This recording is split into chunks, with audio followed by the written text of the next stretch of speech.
Hello viewers, আসসালামু আলাইকুম। So আমরা এখন দেখব সরলরেখা কাকে বলে। তো সরলরেখার সংজ্ঞাটা আমরা এখন দেখব।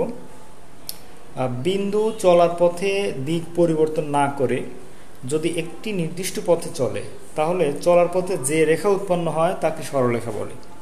তাহলে সরলরেখাটা কি, যে কোনো বিন্দু যদি চলার পথে দিক পরিবর্তন না করে যদি একটি নির্দিষ্ট পথে চলে, তাহলে চলার পথে যে রেখা উৎপন্ন হয় তাকে সরলরেখা বলে। তার মানে আমি যদি দুটি বিন্দু কল্পনা করি, এখান থেকে আমি যদি একটু দেখাই, আমি ধরলাম এ থেকে একটা বিন্দু কল্পনা করলাম, এই বিন্দুটা যদি বি এর দিকে যেতে থাকে এবং এই এ থেকে বি এর দিকে যাওয়ার সময় যদি সে কোনো রকম দিক পরিবর্তন না করে একদম স্ট্রেট সোজা যেতে থাকে, তাহলে যে রেখাটা উৎপন্ন হবে সেটাই হলো সরলরেখা। তাহলে কি, এ বি একটি সরলরেখা। সো এই ছিল আজকের ভিডিও। আশা করি ভিডিওটা অবশ্যই বুঝতে পেরেছেন। আর সবাইকে রিকোয়েস্ট করব, যারা আমার চ্যানেলটাকে এখনও সাবস্ক্রাইব করার নাই তারা অবশ্যই চ্যানেলটাকে সাবস্ক্রাইব করবেন। সো ভিডিওটা আজকের মতো এখানে শেষ করছি। আল্লাহ হাফেজ, আসসালামু আলাইকুম।